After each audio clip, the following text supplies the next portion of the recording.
Dear students, in this video I am going to explain about lesson number 3, periodic classification of elements, topic number 4, Lothar-Meyer classification of elements. In my previous video we discussed about Lavoisier's classification, Dauber-Inner triad, and the third one Mendeleev's law of octaves, followed by that now Lothar-Meyer classification of element.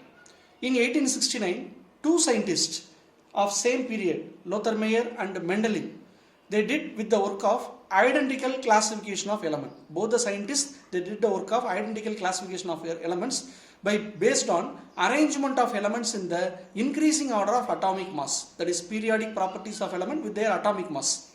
They learned, both of them underwent with several investigation to learn about the periodic properties of element with their atomic masses. The only difference is Lothar-Meyer did his experiment through physical property and Mendeleev did his experiment through the chemical property. Lothar-Meyer named his experiment as atomic volume curve. He found the atomic volume curve to find the periodic properties of element with their atomic masses. Similarly, Mendeleev, he published a periodic table called Mendeleev's periodic table to learn about the periodic properties of element with their atomic mass. So in this topic, we are going to discuss only about the Lothar-Meyer classification of elements. Lothar-Meyer has calculated the atomic volume of the known element by the formula. In his period, only very few elements were there, not like 118 elements, only very few elements are there. And he calculated the atomic volume for all the known elements by the formula atomic volume is equal to atomic mass divided by density.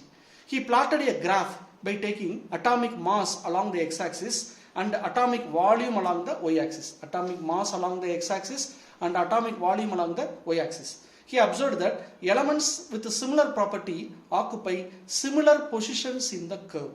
சரியா, ஒரே மாதிரி properties உள்ள எலமெண்ட்லாம் அந்த கர்வ்ல பார்த்தீங்கன்னா ஒரே மாதிரி positions வந்து கிடைக்குது அப்படிங்கிறாங்க. The graph contain sharp peaks and broad minimums. பீக்னா தெரியுங்களா உங்களுக்கு, மேலே இப்படி போய் வரும், sharp peaks and broad minimum. அப்படின்னா மினிமம் வந்து பார்த்தீங்கன்னா கீழே டெப்த் வந்து பார்த்தீங்கன்னா ரொம்ப ஷார்ப்பாக இல்லாமல் ப்ராடாக இருக்கும். சரியா, sharp peaks are occupied by alkali metals, sodium, potassium, rubidium, cesium. So such elements are occupied by the positions called sharp peaks because they have high atomic volume, whereas broad minimums are often occupied by the transition elements. So look at this graph. This graph is called as Lothar-Meyer graph. This graph is called as Lothar-Meyer graph. This graph contains two axes, atomic weight along the x-axis and atomic volume along the y-axis. This graph shows several elements.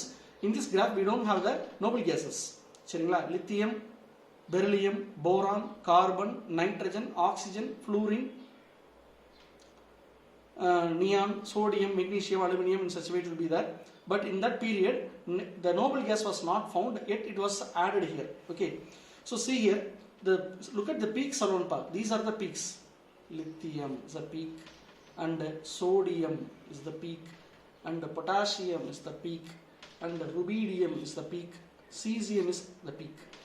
All the peaks contain the elements, some elements which are nothing but alkali metals.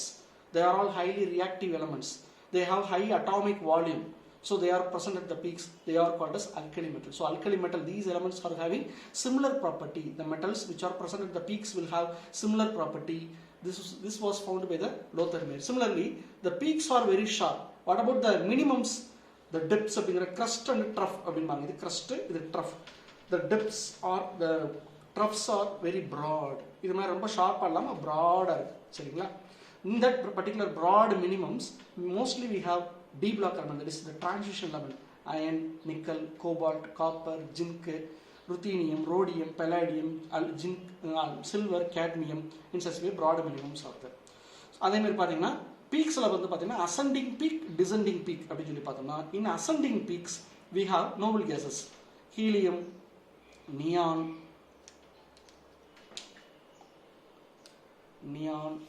argon, krypton, xenon. All the noble gases are present in the ascending peaks. Similarly, the descending peaks are occupied by the alkaline earth metals. See here, calcium, strontium, barium, they are present in the descending peaks. So in such a way, Lothar Meyer, he identified the elements with similar properties as they occupy similar positions in the graph. Okay. But we have some disadvantage with this Lothar Meyer. What is the disadvantage? It is not used much, as it is not easy to keep in mind the various portions of the curve. Okay, so this is the important disadvantage. Everything is fine, but it is not easy to identify. It is not easy to memorize the exact location of the positions of each and every element in the graph. Thank you.